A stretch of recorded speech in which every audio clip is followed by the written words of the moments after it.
Muy bien, comenzamos entonces. Buenos días a todos, a todas.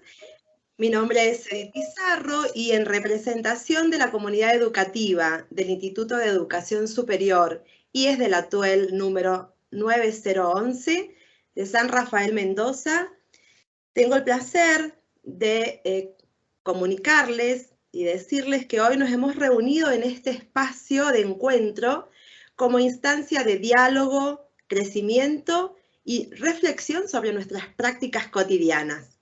Saludamos a todas las personas que están participando, a nuestros estudiantes que se encuentran hoy junto a docentes ahí en el instituto y a quienes se han sumado desde sus casas. Nos acompañan hoy representantes de las distintas jefaturas, las coordinaciones de las distintas carreras, la coordinadora del campo de la práctica profesional docente, nuestro rector, señor Rubén Román, la vicerrectora académica, señora María de los Ángeles Díaz, y el regente, señor Sergio Fuentes, el cual le vamos a dar la palabra para que nos salude.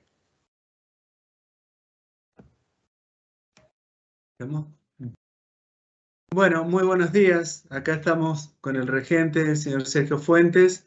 Simplemente agradecerles a todos la presencia en este conversatorio y agradecerle especialmente a la profesora Magister Rebeca Anijovic por su generosidad y por compartir con nosotros este momento de reflexión y por enseñarnos otra mirada sobre justamente el título de la presentación, por qué es necesario evaluar distinto, ¿no? Así que simplemente darle la bienvenida y muy agradecidos desde el IES de la TUEL por su generosidad, ¿no? Además, agradecemos a la profesora Edith Pizarro, quien ha tenido la gran generosidad de hacer esta gestión para que pudiésemos conectarnos desde San Rafael con la magíster Rebeca Anijovic y a todos los docentes de la carrera Profesorado de Geografía que han apoyado la iniciativa de la profesora Edith Pizarro y a la coordinadora Miriam Olivares. Así que muchas gracias a la magíster Rebeca Anijovic, a Edith, a la coordinación y a todos los asistentes que nos acompañan. Muchas gracias, Sergio. Ha sido un placer, por supuesto.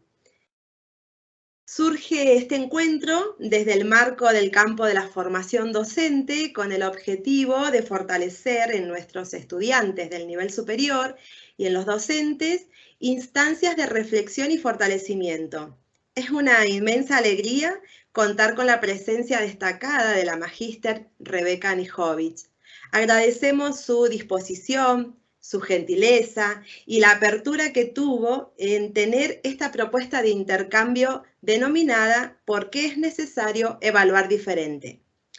Conoceremos parte de su trayectoria. Ella es profesora en Ciencias de la Educación y profesora en Psicología, especialista y magíster en formación de formadores de la Universidad de Buenos Aires, profesora en el Profesorado de Enseñanza Media y Superior en Ciencias Jurídicas de la Universidad de Buenos Aires, docente de posgrado en la Universidad de Flaxo y en la Escuela de Educación de la Enseñanza de San Andrés, directora del Profesorado Universitario en la Universidad de San Andrés, asesora pedagógica en instituciones educativas de Chile, Colombia, Uruguay, Brasil y Argentina, consultora del área de educación de UNICEF Argentina, autora y coautora de libros referidos a la didáctica, a la evaluación y a la formación docente. Algunas de sus últimas publicaciones han sido La evaluación como oportunidad, El sentido de la escuela secundaria, Formar en prácticas reflexivas, Evaluaciones, 29 preguntas y respuestas. También es investigadora de la Universidad de Buenos Aires. Antes de comenzar, queremos decirle que estará habilitado el chat para instancias de preguntas al final de la ponencia. Ahora sí, Muchas gracias a todos. Les damos la palabra a nuestra estimada disertante Rebeca Anijovic. Bueno, buenos días. ¿Ustedes me oyen bien? Perfecto. Bueno, excelente. Bueno, buenos días a todas, a todos. Muchísimas gracias por la invitación. Gracias, Edith, por toda la gestión para que efectivamente podamos estar hoy aquí juntos. La presentación responde a esta pregunta, ¿por qué es necesario evaluar distinto, ¿no? Evaluar diferente? Y sobre eso voy a compartir ahora con ustedes. Yo tengo ahora habilitado el video, pero no tengo habilitado, a ver, sí, ya está, todo solucionado.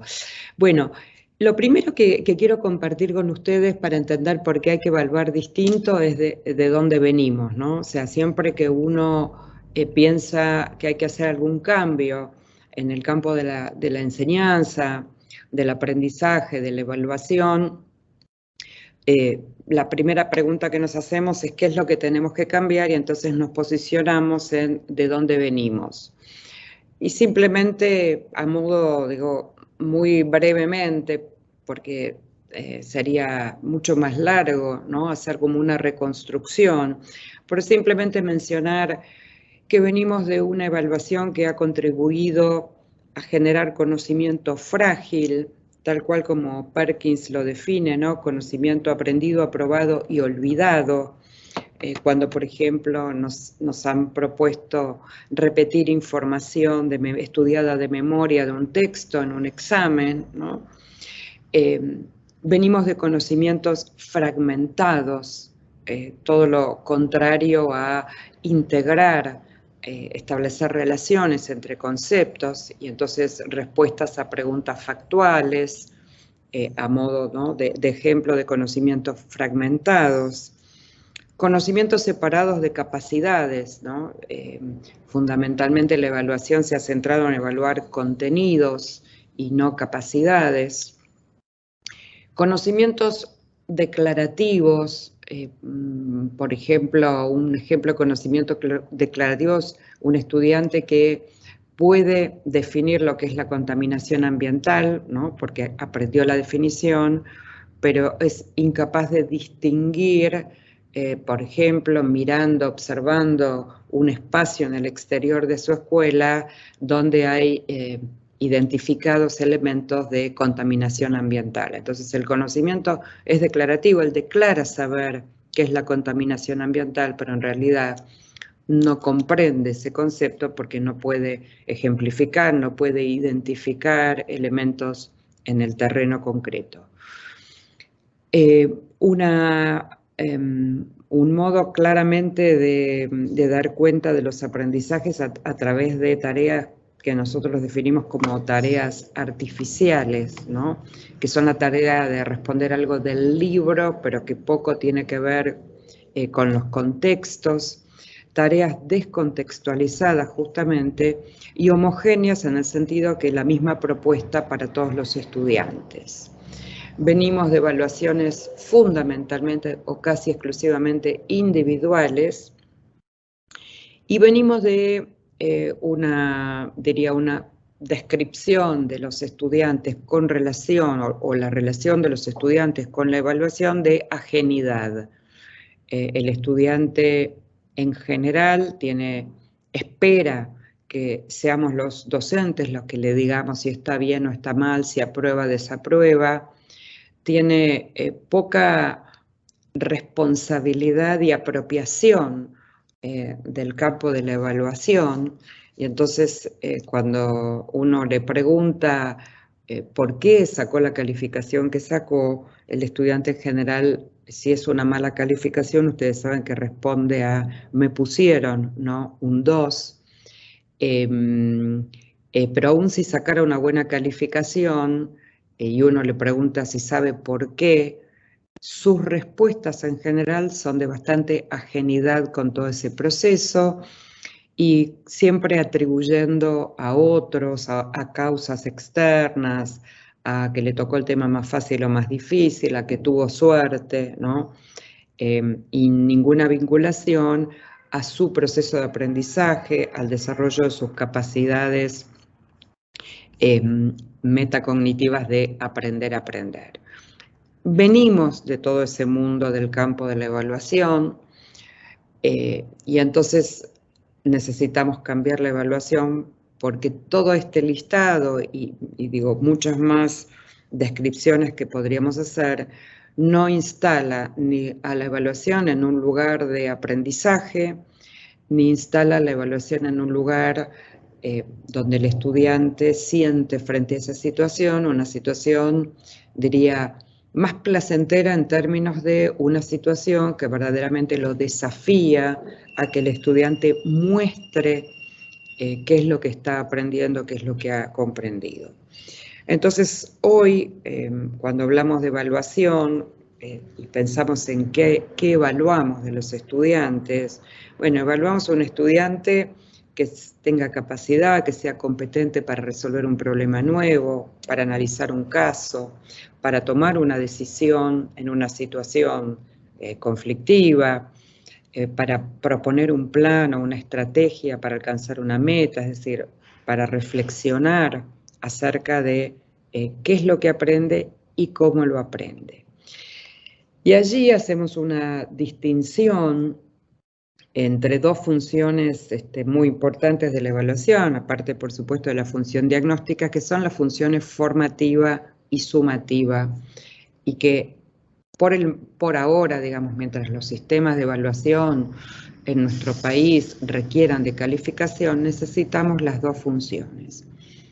Pero tienen diferencias, y si uno entiende las diferencias entre estas dos funciones, digamos, nuestro problema sería en todo caso discutir cómo se llega a la calificación, más que discutir qué calificación.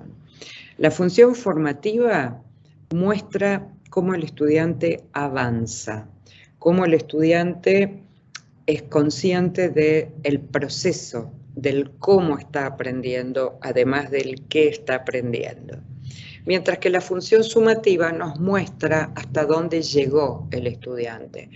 Si tomáramos una imagen de una escalera, diríamos que la función formativa va mostrando cómo el estudiante va subiendo escalones en el aprendizaje y la función sumativa nos indicaría hasta qué escalón llegó. Y por otro lado, la función sumativa permite algo que solo permite esta función, que es que el estudiante integre las distintas partes del aprendizaje. Entonces, nosotros requerimos las dos funciones para que el estudiante dé cuenta de su aprendizaje y nosotros podamos dar cuenta en términos de calificación, ¿no? En términos de certificación.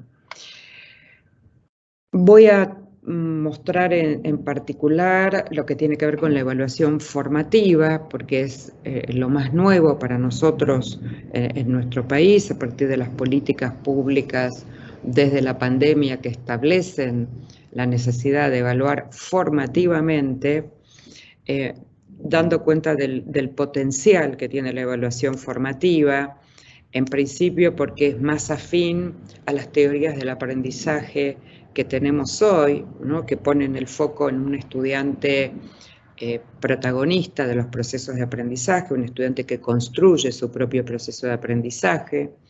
Es una evaluación que contribuye a que cada estudiante haga visible lo que está aprendiendo y cómo lo está aprendiendo. Desarrolla o favorece las capacidades cognitivas y motivacionales de los estudiantes con un propósito que tiene la evaluación formativa, que es el horizonte, digamos, al cual quiere llegar, que es al desarrollo de un estudiante autónomo que sea capaz de autorregular sus procesos de aprendizaje. Pero además, la evaluación formativa, además de evaluar los aprendizajes, vuelve sobre nosotros, profesores, profesoras, maestros, maestras, para ajustar nuestras propuestas de enseñanza. Es decir, con lo que yo recojo de evidencias de aprendizaje en esa escalera que el estudiante va subiendo, me sirve toda esa información, por un lado para devolvérsela al estudiante, pero por otro lado para nosotros mismos, para ajustar, para pensar cómo deberíamos hacer nuestra próxima clase, nuestra próxima unidad de aprendizaje, en función de lo que fuimos encontrando en el recorrido de aprendizaje de los estudiantes. Esa evaluación formativa, que hoy asume también la concepción de evaluar para aprender, tiene 6 ideas centrales. La primera tiene que ver con la necesidad de diversificar los instrumentos de evaluación, porque si los estudiantes sabemos que aprenden de manera diferente, sería coherente que usemos diferentes instrumentos de evaluación, uno individual, uno grupal, uno oral, uno escrito, uno de desempeño, para favorecer los modos de aprender de todos los estudiantes. El ejemplo más claro sería si yo uso siempre instrumentos para escribir, estoy favoreciendo a los estudiantes que escriben mejor y estoy de alguna manera perjudicando a los que por ahí se expresan mejor de manera oral. Entonces necesitamos diversificar los instrumentos de evaluación, transparentar objetivos y criterios de evaluación, ofrecer retroalimentación formativa, promover la autoevaluación y la evaluación entre pares, favorecer los procesos de metacognición y promover evaluaciones auténticas. De estos elementos que están aquí, yo voy a ir mostrando algunos ejemplos y algunos instrumentos, ¿no?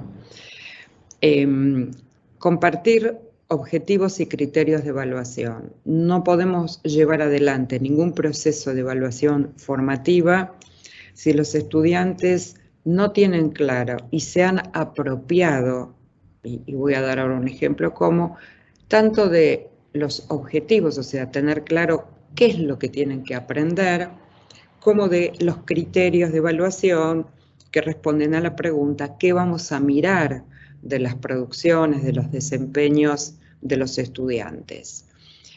Un ejemplo muy común es escuchar a un docente que dice, bueno, yo se los leí el primer día de clase, ¿no? Tanto los objetivos están en el programa, y nosotros sabemos que no alcanza con leerlos el primer día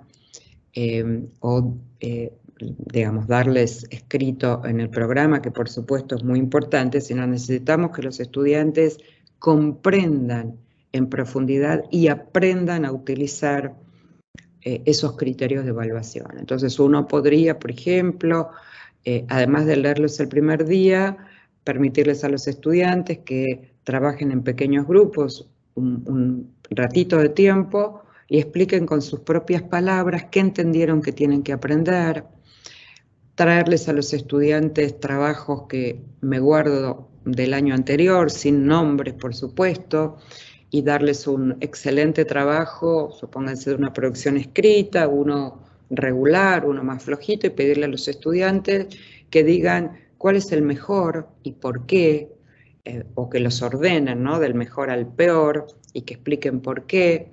Y cuando los estudiantes están haciendo eso, están discutiendo, aunque no sepan, criterios de evaluación, ¿no? Como este ejemplo que les estoy dando, hay muchísimos ejemplos de cómo llevar al aula para que los estudiantes se apropien de los criterios de evaluación y de los objetivos de aprendizaje. Entonces, ¿qué es lo que la evaluación formativa requiere? Y eso significa qué es lo que los estudiantes tienen que aprender y lo que nosotros tenemos que enseñar. 3 prácticas fundamentales: la de aprender a autoevaluarse, la de aprender a recibir retroalimentación y saber qué hacer con esa retroalimentación, y la de aprender a ofrecer retroalimentación y saber qué hacer con esa retroalimentación. ¿Cuáles son las funciones que requiere esta retroalimentación, que en este enfoque se llama retroalimentación formativa, y que es diferente a la retroalimentación tradicional que se llama correctiva. La retroalimentación tradicional correctiva dice esto está bien, esto está mal, aprobó o desaprobó. La retroalimentación formativa tiene estas funciones que están aquí, acompaña el recorrido del estudiante, favorece la reflexión del estudiante sobre cómo está aprendiendo, dialoga con los estudiantes, o sea, no es unidireccional como la retroalimentación correctiva, que solamente le informa al estudiante acerca de su aprobación o no. Esta es una retroalimentación que dialoga con el estudiante, que le formula preguntas para que el estudiante se quede pensando acerca del proceso, ¿no?, del recorrido, que ofrece informaciones, ejemplos, orientaciones para que el estudiante pueda, en esa misma imagen, subir un escalón más y, por supuesto, como les decía hace un ratito, que vuelve sobre nosotros también para ajustar las propuestas de enseñanza. Entonces, ¿cuándo decimos que la retroalimentación efectivamente es formativa? Cuando los estudiantes y las estudiantes reciben informaciones, orientaciones, preguntas, le dan sentido, o sea, comprenden eso que han recibido y usan esa información para mejorar su desempeño, ¿no?, para mejorar sus aprendizajes. Solo allí diríamos que la retroalimentación es formativa. Ofrecerle orientaciones a un estudiante, si el estudiante no las considera, no las toma para mejorar o revisar su trabajo, no sería una retroalimentación formativa, ¿no? Por eso es tan importante que nosotros comprendamos cuáles son esas características y cómo se lleva adelante la retroalimentación formativa. ¿Cómo hacemos todo esto en el aula, ¿no? ¿Cómo enseñamos a autoevaluarse? ¿Cómo enseñamos a que reciban la retroalimentación, a que ofrezcan retroalimentación? Bueno, enseñarla porque no son prácticas que los estudiantes conocen, son prácticas nuevas. Entonces, lo primero que hacemos es explicar de qué se trata esa práctica, cuáles son sus beneficios, por qué vamos a hacer, por ejemplo, prácticas de autoevaluación. Vamos a modelar con ejemplos, nosotros docentes vamos a mostrar cómo hacemos una autoevaluación, ¿no?, para qué sirve, sus beneficios. Vamos a practicar con los estudiantes muchas veces ejercicios de autoevaluación y vamos a sostener eso en el tiempo. Si yo voy a hacer 3 ejercicios de evaluación en el año, los estudiantes no van a aprender a autoevaluarse. La práctica tiene que ser una práctica sostenida, tengo que hacer 20 ejercicios digo 20 simbólicamente, ¿no? Y eso significa sostener en el tiempo. Y obviamente generar todos los acuerdos institucionales que permitan que si enseño estas prácticas en primer grado, se mantengan en el segundo grado y en tercer grado, y si las enseño en primer año en la escuela secundaria, se mantengan a lo largo de la escuela secundaria y obviamente en el nivel superior de la misma manera. Ejemplos entonces de instrumentos que nosotros vamos a utilizar tanto en las autoevaluaciones como en las retroalimentaciones entre pares. Fíjense, esta es una lista de cotejo con afirmaciones para que el estudiante responda a modo de autoevaluación, ¿no? Las orientaciones para hacer el trabajo me resultaron claras, hice la actividad en el tiempo solicitado. Bueno, ahí van a ver distintas afirmaciones. Uso una escala de valoración, en este caso de frecuencia, y tengo una columna para que el maestro o el profesor pueda ofrecer retroalimentación de acuerdo con las respuestas que el niño o el estudiante haya dado. Cuestionarios con preguntas: ¿cuál fue tu parte favorita del trabajo y por qué? ¿Cuál fue tu parte menos favorita y por qué? Si pudieras volver a hacer esta tarea, ¿qué harías de manera diferente y por qué? Estos cuestionarios están, por un lado, articulados con el concepto de autoevaluación y también con el de metacognición, ¿no?, de darme cuenta cómo aprendo. Acá tienen otro cuestionario: ¿qué estoy haciendo bien? ¿Qué puedo mejorar? cómo puedo mejorar, qué voy a hacer la próxima vez. Ninguno de estos instrumentos que yo les vengo mostrando se pueden responder si los estudiantes previamente no han trabajado para tener las metas o los objetivos de aprendizaje claros, los criterios de evaluación transparentes, y en el caso de algunos países, por ejemplo, latinoamericanos, que trabajan con estándares, si todo esto no está claro, no tendría que responder. Yo respondería que estoy haciendo bien todo, que puedo mejorar nada, ¿no? Porque no estoy trabajando con los criterios de evaluación. Otro ejemplo que aprendí, elijo algo que aprendí muy bien, por ejemplo, en matemática, y le pido que busque un ejemplo. La segunda pregunta es, ¿cómo sabes que lo aprendiste? Y ahí es una pregunta metacognitiva, porque no me alcanza que diga aprendí las tablas de multiplicar, sino cómo sabe el niño, en este caso, que lo aprendió. Y la tercera, que se lo explique a un compañero, porque sabemos que una manera de dar cuenta de nuestros aprendizajes es cuando los podemos enseñar a otros, ¿no? Esta la usamos mucho con niños más pequeños, tratando de usar los colores del semáforo.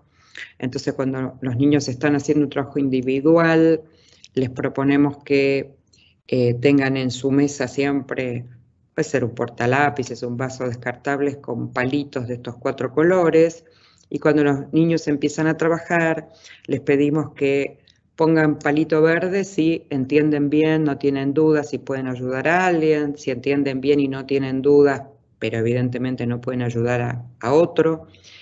En naranja si tienen dudas, pero pueden seguir trabajando. Y en rojo necesito ayuda, no puedo seguir trabajando hasta resolver mis dudas. Eso permite que, por ejemplo, la maestra se acerque primero a los que tienen palito rojo, que de alguna manera permita que los que tienen palito verde se muevan en el aula y puedan ir a ayudar a otros estudiantes de palito rojo, digamos. Y cuando termina esta actividad, hay una conversación reflexiva acerca de lo que significa darme cuenta, ¿no? De qué palito tengo que usar y qué ayuda necesito. Muestro ejemplos para todos los niveles educativos, porque esta idea de estos aprendizajes es para todos los niveles educativos. Estrategias o instrumentos de retroalimentación, porque la retroalimentación formativa, como les decía, debería impactar en la mejora de los aprendizajes de los estudiantes, y no siempre podemos hacer retroalimentaciones narrativas. ¿Por qué? Porque sobre todo en secundaria y superior solemos tener muchos estudiantes, ¿no? A diferencia de una maestra de primaria que sí puede en un aula de 30 escribir una narración valorativa como retroalimentación. En los niveles secundario y superior, con muchos estudiantes, usamos algunos instrumentos de lo que llamamos retroalimentación focalizada, es decir, de elegir algunos aspectos para retroalimentar a los estudiantes de un modo breve que podamos hacer efectivamente esa retroalimentación. Entonces usamos protocolos como uno de los instrumentos. Este protocolo lo venimos usando hace mucho tiempo. Fíjense que tiene nada más que 3 pasos. Le decimos al estudiante que siga haciendo algo que está haciendo bien, que empiece a hacer algo que todavía no hizo en su trabajo, y que revise algo que no está bien, ¿no? Y este es un ejemplo de los muchos protocolos que hay y que justamente lo que permiten es que en poquito tiempo yo pueda ofrecer retroalimentación a mis estudiantes. En pandemia, por ejemplo, usamos mucho este protocolo grabando en audio, ¿no? En un WhatsApp, en un mensaje, porque era mucho más rápido grabar que escribir. Entonces usamos mucho los protocolos en formato de audio, ¿no? A través del WhatsApp o demás. Tenemos también los tickets de salida como otro instrumento que nos permite 2 cosas. Nos permite recibir retroalimentación de nuestros estudiantes y entonces pensar cómo va a ser nuestra próxima clase. Y al mismo tiempo nos permitiría, si el ticket de salida el estudiante lo completa con su nombre, ofrecerle retroalimentación al estudiante. Aquí hay un ejemplo de ticket de salida, pero en realidad podemos inventar, digamos, muchísimos tickets de salida diferentes. Este dice: la idea que me llevo de la clase de hoy es, lo que me resultó difícil de entender en esta clase es, lo que me resultó fácil de entender. Pero podría cambiar el ticket de salida y pensar otro que diga qué conexiones pude hacer en la clase de hoy con otros temas o con otras materias o con otros conceptos, ¿no? Pedirle un ejemplo, el ejemplo que puedo dar de la clase de hoy es, o sea, podemos cambiar el contenido de los tickets de salida, pero lo más importante es que si son anónimos, yo cuando termino la clase me llevo todos los tickets, los leo, organizo, digamos, algo en las respuestas y puedo volver al día siguiente y decirles: miren, con todas las ideas que ustedes ayer escribieron en los tickets de salida, yo me di cuenta que necesito volver a enseñar este tema, me di cuenta que trabajar con ejemplos a ustedes les resulta más fácil, entonces yo voy a incorporar en mis clases a partir de hoy más ejemplos, ¿no? Entonces nosotros le estamos diciendo como mensaje a los estudiantes: me importa lo que ustedes dicen acerca de la clase, me importa lo que ustedes piensan acerca de los aprendizajes, y yo tomo esto y lo voy a incorporar en las próximas clases. Si fuera con nombre y apellido, podría escribirle una retroalimentación, por ejemplo, a este estudiante con relación a lo que le resultó difícil de aprender, dándole una orientación, explicándole, ofreciéndole un texto para leer, un ejemplo de otro compañero, y podría, entonces, el ticket de salida funciona en dos sentidos con la retroalimentación. Las rúbricas, venimos trabajando hace tiempo con las rúbricas bien hechas, ustedes verán, tienen acá los objetivos de aprendizaje. Esta rúbrica se ha presentado al inicio de la unidad, del proyecto, de la unidad temática, etc. Acá como ejemplo hay dos criterios de evaluación: observar y comparar y comunicar lo que aprendí. Aquí adentro están los descriptores, que son cualitativos y no cuantitativos, y una columna de retroalimentación para el profesor. Profesora, esta rúbrica permite autoevaluarse. El estudiante podría marcar aquí dónde cree que se encuentra en cada uno de estos criterios. Y también yo podría usar la misma rúbrica para ofrecer retroalimentación de los estudiantes. Los portafolios de aprendizaje son instrumentos muy poderosos de evaluación. Hay distintos tipos de portafolios, yo aquí les puse algunos ejemplos, ¿no? Hay portafolios de colección, donde los estudiantes ponen, por ejemplo, todas las producciones escritas que hacen en una materia.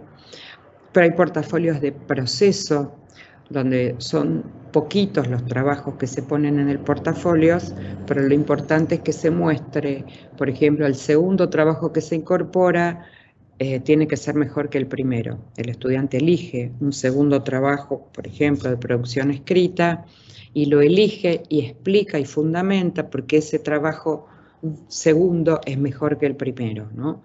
Después de un tiempo les pedimos que incorporen un tercero que mejore el segundo, y entonces se va construyendo un portafolio de proceso. También puede ser un portafolio de muestras. Y entonces un portafolio, por ejemplo, que le pedimos que incluya 5 trabajos muy buenos y 5 trabajos que sea necesario mejorar. Y el estudiante explica también por qué esos 5 son buenos y por qué esos 5, esos otros, digamos, los tiene que mejorar.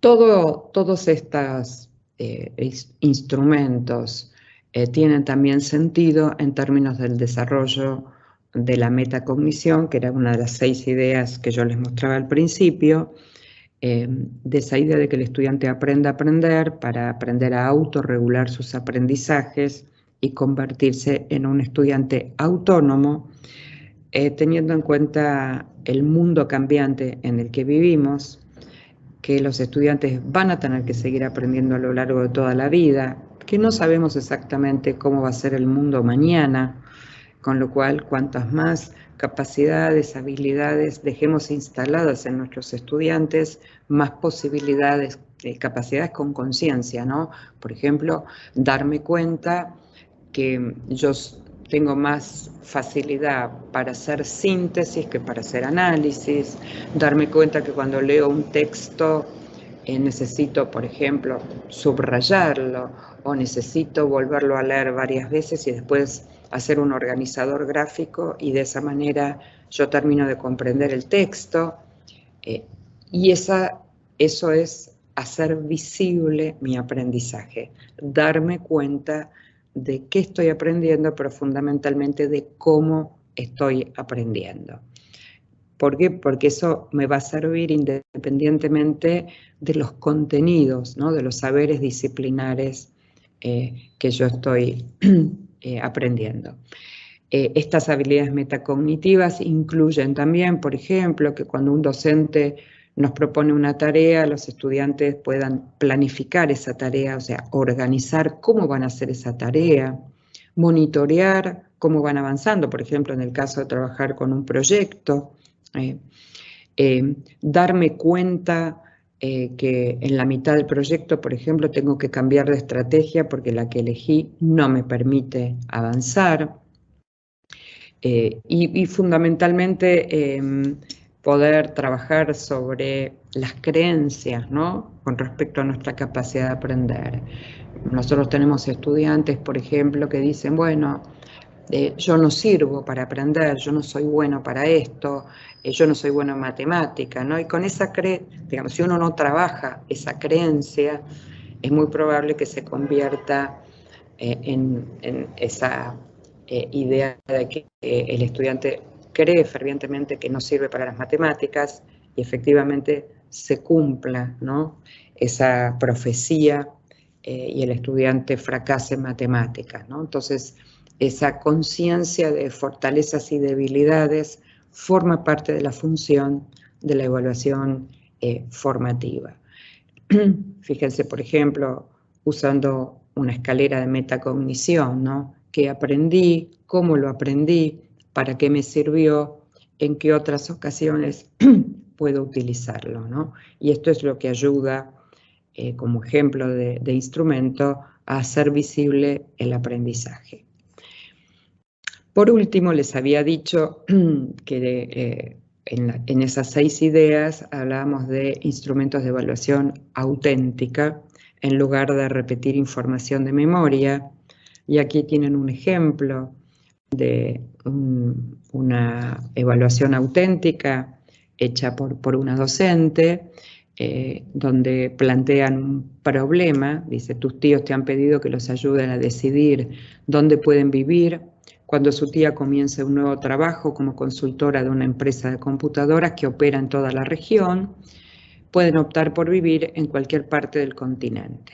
Tu tarea es investigar las posibles ubicaciones de los hogares a través de examinar consideraciones geográficas, climáticas, políticas, económicas, históricas, culturales, etc. Y luego escribir una carta con recomendaciones con el lugar para mudarse, asegurar, el estudiante tiene que justificar, ¿no? Explicar esa propuesta, esa decisión con evidencias de la investigación. Ese ejemplo de trabajar con un problema, con un desafío, con una pregunta investigable, como puede ser, por ejemplo, si se puede acabar el agua del planeta, que le proponga al estudiante llevar adelante un desarrollo, una investigación, un trabajo, en lugar de repetir en este ejemplo de mudarse a América del Sur, en lugar de solamente trabajar con el mapa y aprender los países y sus capitales o sus ríos, planteamos un problema. Y el estudiante, por supuesto, no puede resolver el problema si no aprende, ¿no? si no da cuenta de que leyó material, que trabajó con los mapas, que buscó información, que asistió a la biblioteca, es decir, no se trata de que diga, bueno, le sugiero que se mude a Uruguay y la respuesta es porque está cerca de Argentina, ¿no? Sino que la respuesta a ese tipo de problemas, el estudiante demuestra su comprensión, demuestra sus aprendizajes sin que yo le haya preguntado esas preguntas que se estudia de memoria.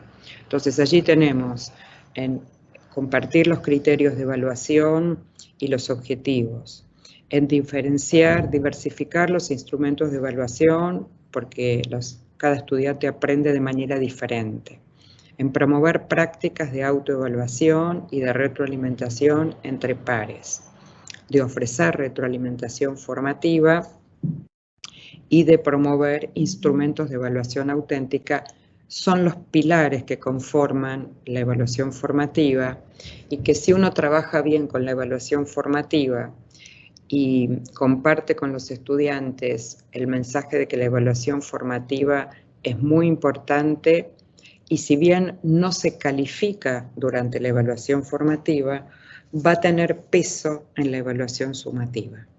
Y entonces yo al momento de calificar puedo haber acordado que la evaluación formativa va a conformar el 50% de la nota y que el otro 50% va a ser ese producto final, que es la carta en este ejemplo, la carta que el niño escribe, o el adolescente escribe, informando o proponiendo cuál es el lugar para mudarse con toda la justificación. Cuando yo digo eso, le digo al estudiante, importa el recorrido, importa que hagas visible tu aprendizaje, importa que te des cuenta cuáles son tus fortalezas y debilidades como estudiante, y la producción final no es la que define la calificación.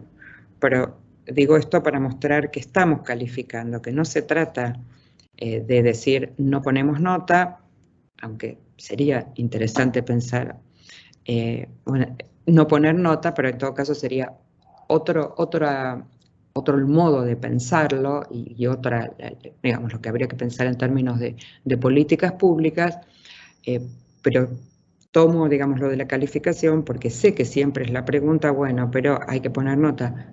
Claro que hay que poner nota. La pregunta es cómo llegamos a poner esa nota. Bueno, me callo, Edith, porque dijimos que era un conversatorio y cuando uno habla sola no es un conversatorio. Así que agradezco la escucha y por supuesto dispuesta a que dialoguemos. Bueno, muchas gracias, Rebeca, estamos todos muy atentos y le voy a dar la palabra a mi compañero, Mauro Laborda, que él va a estar encargado de moderar un poco las preguntas que han surgido. Bueno, hola, buenos días a todos, a todas. Rebeca, muchas gracias por tu disertación muy clara. Claramente celebramos cuando una persona nos habla de manera sencilla, ¿sí? Y en este caso, Rebeca nos ha permitido entender algunas cuestiones referidas sobre evaluación.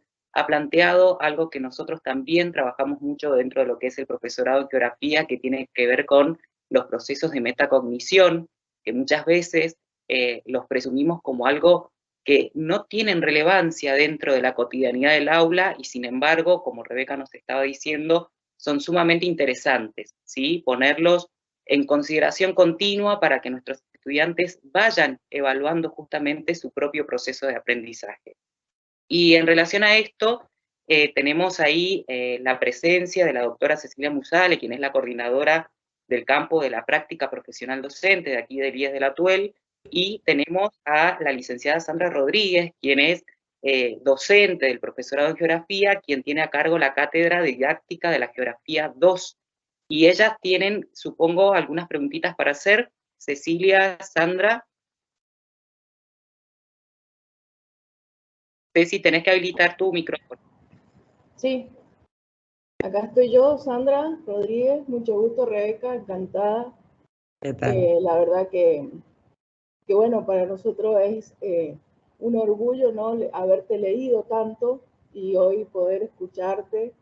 La verdad que, bueno, fue muy, muy, muy lindo. En realidad, bueno, yo había pensado una pregunta respecto de siempre atendiendo a algunas necesidades que tenemos en la carrera, que en parte, bueno, lo has respondido, pero igual te lo comento. Nosotros siempre en la carrera hemos tenido, digamos así como, algunas dificultades en definir en algunas unidades curriculares, sobre todo en la que son formato taller, ¿no? ¿Cómo debía ser esto de la evaluación? Y había como una disputa ahí entre nosotros de si el formato taller tenía que ser valorado a partir solamente con el proceso o tenía que haber una evaluación sumativa, ¿no? Y entonces estábamos ahí, habían personas que a lo mejor estuvo también trabajando con nosotros en ese sentido la profesora Miriam Quintero, que es una curriculista a nivel provincial. Bueno, y ella decía que todo, digamos, el valor más importante del formato taller era el proceso, ¿no? Y quienes damos ese tipo de unidades curriculares, que en mi caso particular es una UDI, digamos que sí, uno le pone todo el peso ahí, pero como que uno como docente, no sé si es por nuestras estructuras o por qué, te queda como sabor a poco decir valorar una unidad curricular que después no se vuelve a ver en otra oportunidad, ni siquiera está presente de manera explícita en el diseño curricular de secundaria, y bueno, uno siempre toma como una evaluación final, ¿no? Como para cerrar. Entonces quería saber, Rebeca, ¿cuál es tu apreciación al respecto? ¿Cómo nos podés orientar en ese sentido? Sandra, la evaluación, digamos, la función de la evaluación sumativa es la integración. Entonces, yo diría, estoy a favor de integraciones, pero la pregunta es ¿cómo? Vuelvo a un ejemplo. Si yo estoy trabajando a través de un proyecto, el desarrollo del proyecto, en general los proyectos tienen alguna producción final, ya sea de un informe de investigación o ya sea de ir a la práctica e intervenir en la práctica en una situación particular. Entonces, cuando yo pienso y diseño esa propuesta y tengo una producción final que requiere, por un lado, un recorrido, pero por otro lado, una muestra de integración, estoy haciendo un trabajo de integración final. Lo que pasa es que cuando uno piensa en la evaluación sumativa, tradicionalmente es una prueba escrita o un examen, ¿no? Que es, entre comillas, integrador, que muchas veces de integrador tiene poco, porque el de integrador significa que hay 40 preguntas o 40 ejercicios que tocan distintos temas. Eso no es integrador, eso es la suma de, digamos, todo lo que se enseñó. El problema para mí, digamos, siempre de inquietud es, nosotros enseñamos mucho más de lo que podemos evaluar. No podemos evaluar todo lo que enseñamos, porque no nos alcanzaría el tiempo. En principio no nos alcanzaría el tiempo, ¿está bien? Si yo enseño, supónganse, durante 10 clases, necesitaría 10 clases después para evaluar, ¿no? Todo es, bueno, eso es imposible. La segunda cuestión es cómo yo defino lo que digamos, cómo el estudiante demuestra lo que aprendió. Y uno diría, hay muchas maneras de demostrar lo aprendido, ¿no? Entonces, la primera pregunta que me haría es, ¿yo estoy pidiendo una demostración de lo aprendido la misma para todos los estudiantes? ¿O estoy invitando a los estudiantes a que elijan, por ejemplo, entre 5 opciones que yo les doy de cómo mostrar lo que aprendieron? ¿Por qué? Porque aprenden de manera diferente. La pregunta sería, ¿por qué todos tienen que hacer la misma maqueta? Por decir un ejemplo, Sí, ¿no? sí, te entiendo. La segunda cuestión allí sería, qué lindo sería que nosotros propongamos 5, pero que algún estudiante venga y diga, profe, a mí se me ocurrió esta manera de mostrar lo que aprendí, y nosotros la validemos, si obviamente es válida, y cada vez incorporemos más las propuestas de los estudiantes acerca de cómo mostrar lo que aprendieron. Entonces, para mí, la pregunta original es, ¿qué les estoy proponiendo en términos de aprendizaje? ¿Qué tipo de recorrido les estoy proponiendo? ¿Qué desafío es el desafío inicial de la pregunta, del problema, del caso? ¿Cuál va a ser el recorrido? ¿Qué grado de libertad van a tener los estudiantes en ese recorrido para elegir recursos, para elegir instrumentos, para elegir interlocutores, para elegir modos de presentar lo que aprendieron? Si yo después de todo eso necesito tomar una prueba escrita, tengo que revisar mi propuesta de enseñanza. Sí. Y ahí, otra vez lo que decía antes de la calificación, bueno, ahí hay un porcentaje importante que tiene que valer el recorrido, las estrategias que el estudiante eligió, la planificación que hizo, que hicieron si fue grupal, las reflexiones que hizo sobre las estrategias que eligió, los cambios que hizo mientras avanzaba en ese proceso. Todo eso tiene que tener muchísimo valor en términos inclusive de calificación. No sé si... Sí. Complejísimo. Sí. Bueno, muy claro. Eso es lo que pienso, ¿no?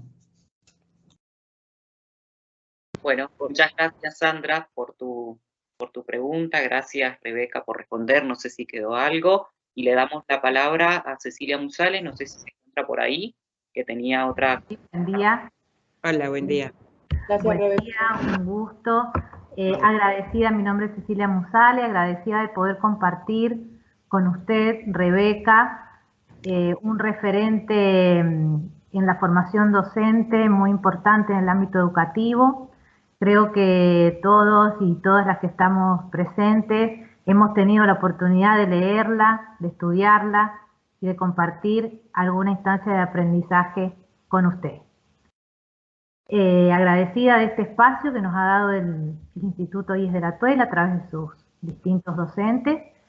Y bueno, mi pregunta en realidad tiene que ver con la atención en la que nos ha puesto en relación a la evaluación las nuevas configuraciones didácticas durante la pandemia y post-pandemia. Esta pregunta tiene que ver con que hoy nos encontramos en distintos escenarios de enseñanza y aprendizaje y desde las políticas educativas, también a nivel nacional y jurisdiccional, nos dan y nos abren la posibilidad de enseñar en entornos híbridos de enseñanza y aprendizaje, en la que las prácticas docentes se van configurando, a través de la presencialidad física, combinadas con la presencialidad virtual, planificando instancias de aprendizaje sincrónicas y asincrónicas con un mismo grupo de estudiantes. Y estos nuevos escenarios y estas nuevas configuraciones didácticas en las cuales estamos transitando y aprendiendo, hacen que la evaluación otorgue nuevos sentidos. Tanto para los docentes que configuramos nuestras prácticas en escenarios distintos como los que mencioné, y para los estudiantes que tienen que aprender diferente. Y por lo tanto,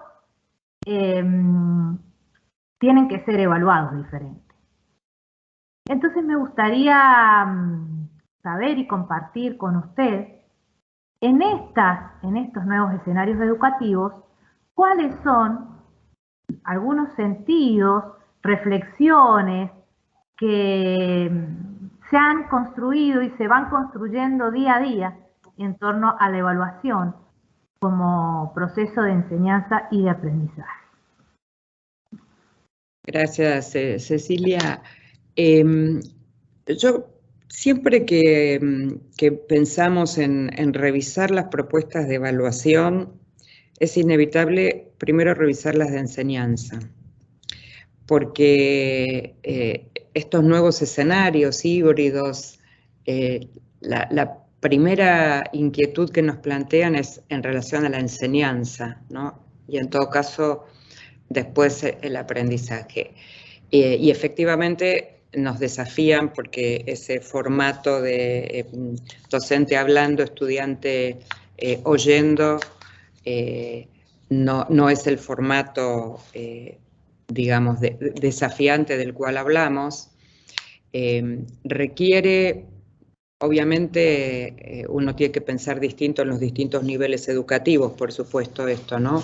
Pero hoy, por ejemplo, tenemos ya experiencias en el país en escuela secundaria, en cuarto y quinto año, de 70 y 30, 80 y 20 entre presencial y virtual, que es bien interesante como desafío. Pero la primera pregunta y preocupación es cómo se va a enseñar, ¿no? Entonces hay todo tipo de debates. En el 20 que no vienen, que lean material teórico en su casa. Y eso de desafío no tiene nada, ¿no? Entonces uno dice, la primera inquietud es pensar cómo vamos a enseñar. ¿Vamos a hacer dos mundos separados, lo presencial y lo virtual? ¿Vamos a hacer una unidad que circule entre lo virtual y lo presencial de un modo espiralado, articulado, ¿no? Entonces, para mí, primero hay que pensar eso, y la evaluación va a acompañar, si es coherente, obviamente, va a acompañar ese recorrido y ese proceso.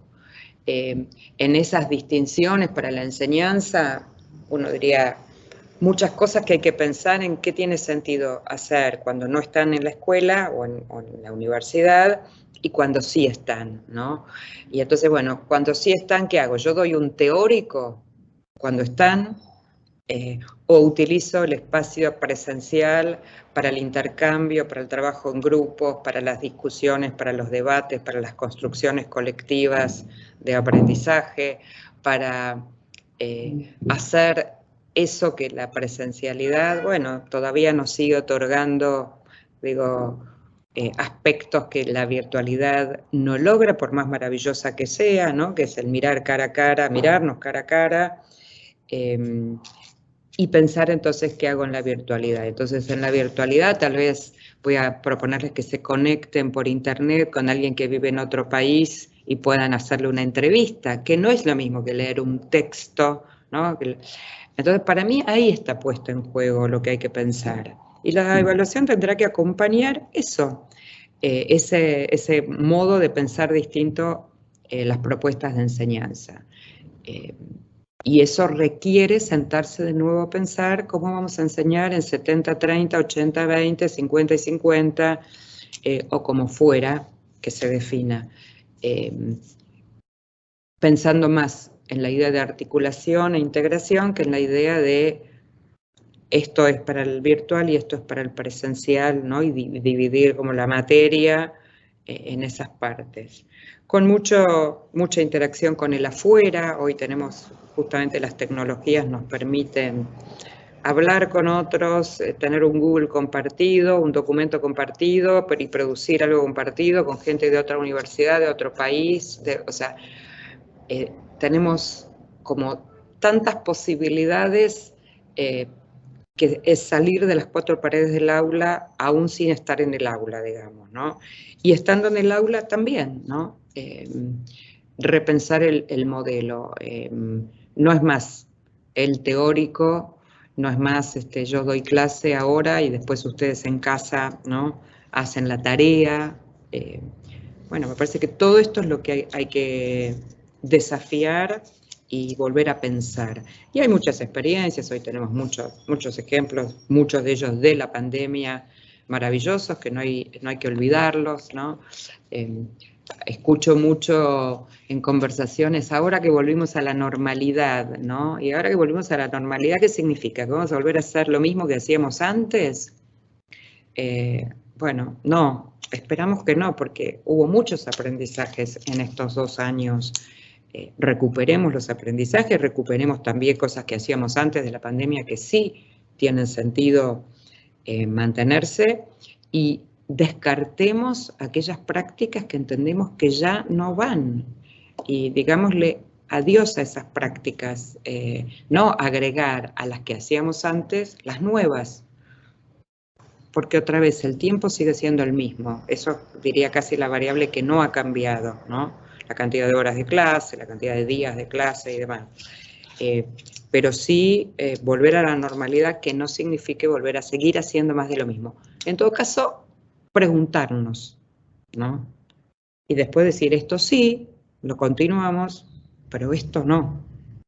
Bueno, eso requiere tiempo de debate, de discusión entre nosotros, ¿no? Y me parece que ya hemos pasado un año sin pandemia, digamos, este año, con lo cual ahora podemos decir, bueno, revisemos los 2 años de pandemia, revisemos que volvimos, entre comillas, a la presencialidad, no a la normalidad, y de todo eso veamos qué prácticas hay que mantener, qué prácticas de las nuevas tenemos que incorporar y profundizar, y qué prácticas despidámonos, ¿no? Bueno, es un gran trabajo, pero sumamente apasionante poder hacerlo. Rebeca, muy relacionado a esto último que nos estabas diciendo, hay un par de preguntitas de parte de María, por ejemplo, y también algunos estudiantes y algunas estudiantes del profesorado que están junto con Miriam ahí en el IES, y que básicamente las leo como para que también formulemos una reflexión final, atendiendo a tus tiempos, que ya va siendo hora de que vayas al aula, como nos decías hace ratito. Primero pensar en esto de consejos sobre cómo implementar estas nuevas formas de evaluar cuando en paralelo tenemos una cultura institucional y concepciones de muchos docentes donde se prioriza lo declarativo y esa evaluación como control. Y también pensar esto que algunos estudiantes nos interpelaban respecto a cómo evaluar distinto frente a un sistema educativo que aún conserva formas tradicionales, tiempos bastante estructurados que no permiten a lo mejor llevar a cabo instancias evaluativas más significativas o más creativas, y también plantear esto del desafío de cambiar el carácter en torno a lo que es la evaluación por parte del estudiante, ¿sí? En términos de que emocionalmente al estudiante la evaluación no le afecte, o que no lo asuma como un castigo, como una cuestión de control de la cantidad que sabe, sino que pueda verse la posibilidad de transformar esos imaginarios colectivos en torno a la educación. Y por último, yo te hago me tomo el atrevimiento de hacerte una pregunta que también se puede prestar a la reflexión en relación a esto que estábamos hablando sobre el sistema educativo, de qué pensás respecto a esas evaluaciones estandarizadas que muchas veces llegan desde los gobiernos para medir de alguna manera el aprendizaje de los y las estudiantes. Pensemos que hace poquito hemos tenido acá en Mendoza las famosas pruebas a aprender, en su momento estuvieron las pruebas PISA y otras. Así que bueno, con estas preguntitas, si podés hacer una reflexión final para nuestros estudiantes, para todos los asistentes a este conversatorio, te agradecemos. Bueno, breve, las evaluaciones estandarizadas tienen una función completamente distinta a de lo que estuvimos hablando nosotros, que es dar cuenta de dónde está el país, digamos, y lo que hay que, digamos, preocuparse porque lo que se evalúe o lo que se pregunte, digamos, el instrumento que se utilice, de algún modo permita no solamente repetir información de memoria. Por eso todos los países necesitan saber dónde están. El tema es si yo voy a usar eso después para castigar a la escuela número 18 porque la maestra de 3er grado le fue mal digamos, en los resultados de la evaluación, ¿no? O sea, el problema es que se usan resultados que tienen una función que es dar cuenta de, digamos, dónde está el país, lo uso para ir a retar a María, la maestra de 3er grado. Bueno, o sea, es usar resultados para destinatarios que no son los correctos. Entonces, eso con las estandarizadas. Con respecto al otro, yo creo que siempre por más que la norma diga lo que diga, se puede, no voy a decir transgredir la norma, pero se pueden hacer cosas alternativas. Nunca, miren, el diseño curricular más prescriptivo que uno podría recordar en la época del proceso militar, yo en el Instituto de Formación Docente en el que estudié leímos a Freire, en pleno proceso militar. Quiero decir, más allá de que uno podría decir, bueno, qué riesgo, todo lo que ustedes quieran, nunca nadie lleva adelante un diseño curricular 100%, porque además no es la idea, son orientativos, ¿no? Entonces, solamente les voy a contar un ejemplo. Nosotros, con mi equipo en la Facultad de Derecho, damos clases, tenemos una materia en el profesorado. No formamos abogados que quieren ser docentes. Y tenemos una materia. En esa materia, que es observación y práctica de la enseñanza, los abogados tienen que hacer una práctica simulada, que hacemos, o sea, todos tienen que dar una práctica simulada, porque es la materia que después van a la residencia y dan sus prácticas. Y el examen es un portafolios que ellos van construyendo desde que empieza el cuatrimestre, que lo tienen que entregar 10 días antes que termine la materia, y el día del examen, porque tienen que venir presencialmente al examen, vienen, nosotros ya leímos sus portafolios y tenemos una conversación sobre el portafolios. Por supuesto que cuando planteamos esto, los abogados nos miran y nos dicen cosas no bonitas de qué ideas tienen las pedagogas. Nosotros simpáticamente nos decimos, ¿con qué desayunaron hoy a la mañana que vienen y nos hacen esta propuesta? Cuando nosotros tenemos que estudiar los textos e ir a rendir el examen, como rendimos en la Facultad de Derecho.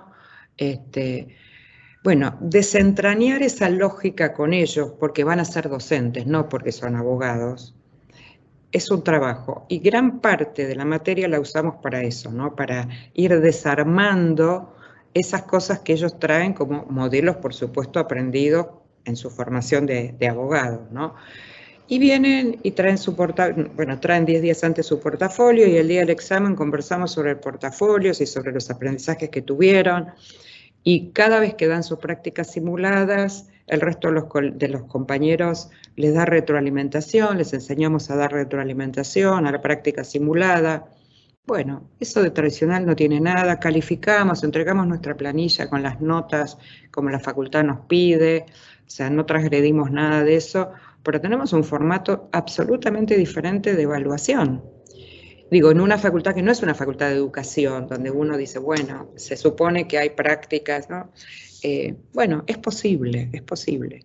Y después a muchos de ellos los volvemos a ver porque les pedimos mandar practicantes y demás, y están enseñando distinto, y están, no solamente por nuestra materia, ¿no? Por supuesto, hay otras materias también en el profesorado que abonan a una manera distinta de enseñar y evaluar. Así que se puede, ¿no? Creo que se puede, que tenemos la obligación de pensar distinta la evaluación nosotros para que esos docentes evalúen distinto a los niños que tenemos hoy empezando la escolaridad, ¿no?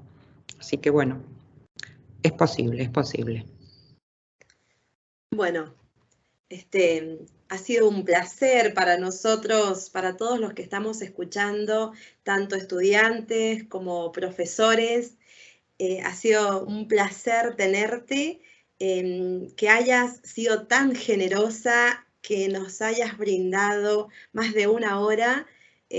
Realmente no tenemos palabras y yo creo que esto no solamente que nos invita a reflexionar, sino que creemos y queremos que sea uno de los primeros encuentros, esperamos que tengamos muchos más, y solamente decirte gracias, el nombre del IES de la TUEL, el nombre de todos los docentes que no son del instituto, pero que también se han conectado hoy para escucharte, así que simplemente gracias. La gente por el chat está agradeciendo también, sabemos que ahora tenés clase, por lo tanto debemos liberarte, nos gustaría continuar, pero bueno, no es así.